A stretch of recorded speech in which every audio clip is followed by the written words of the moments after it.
Welcome to Virtual Storytime with the Missouri Botanical Garden. My name is Kyle, and today I'm reading Tops and Bottoms.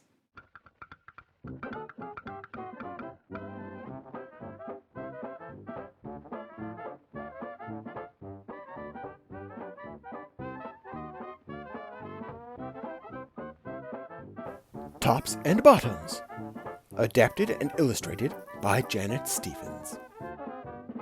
Once upon a time, there lived a very lazy bear who had lots of money and lots of land. His father had been a hard worker and a smart business bear, and he had given all of his wealth to his son. But all Bear wanted to do was sleep. Not far down the road lived a hare. Although Hare was clever, he sometimes got into trouble. He had once owned land too, but now he had nothing.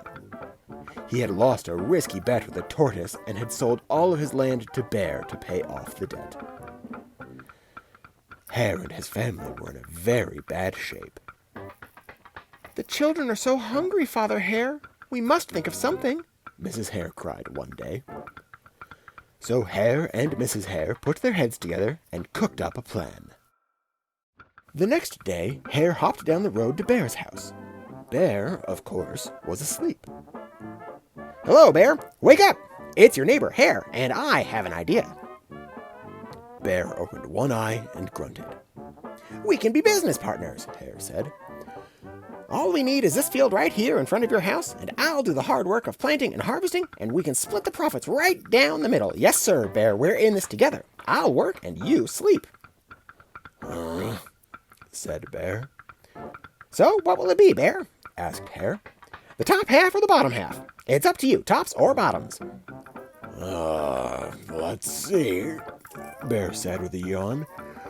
I'll take the top half, Hare. Right, tops. Hare smiled. "It's a done deal, Bear."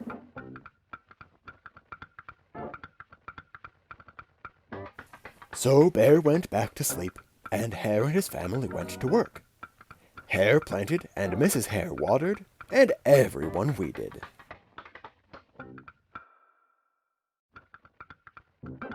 Bear slept as the crops grew. When it was time for the harvest, Hare called out, "Wake up, Bear. You get the tops and I get the bottoms."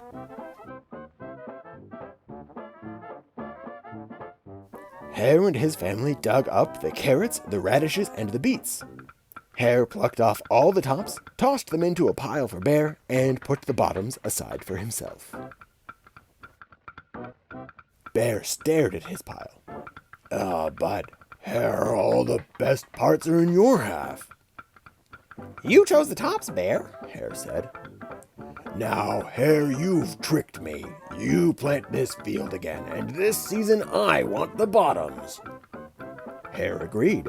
"It's a done deal, Bear."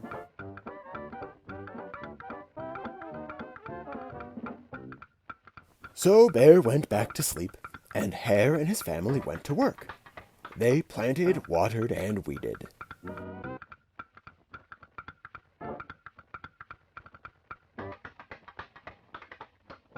Bear slept as the crops grew. When it was time for the harvest, Hare called out, "Wake up, Bear. You get the bottoms and I get the tops."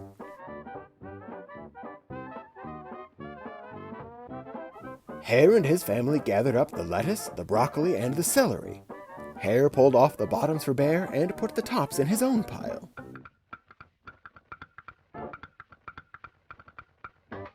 Bear looked at his pile and scowled.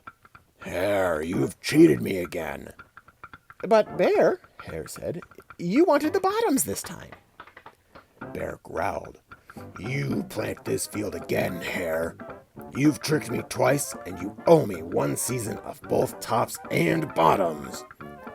"You're right, poor old Bear," sighed Hare. "It's only fair that you get both tops and bottoms this time. It's a done deal, Bear." So Bear went back to sleep, and Hare and his family went to work. They planted, watered, and weeded, then watered and weeded some more.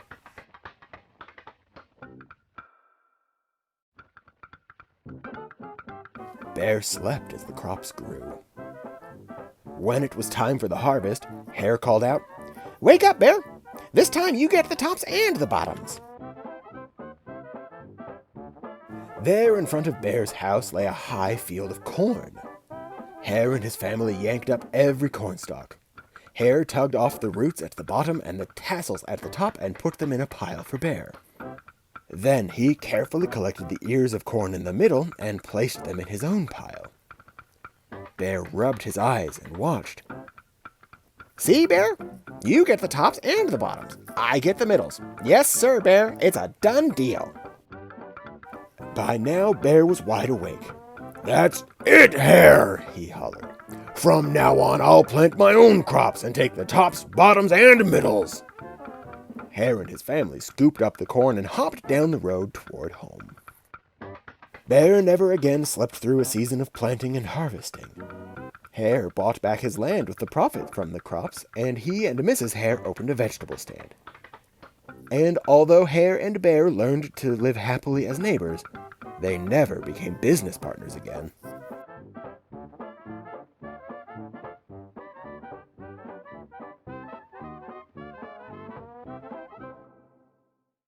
Thanks so much for joining me today for a virtual story time with the Missouri Botanical Garden. More story times will be available on the garden's website.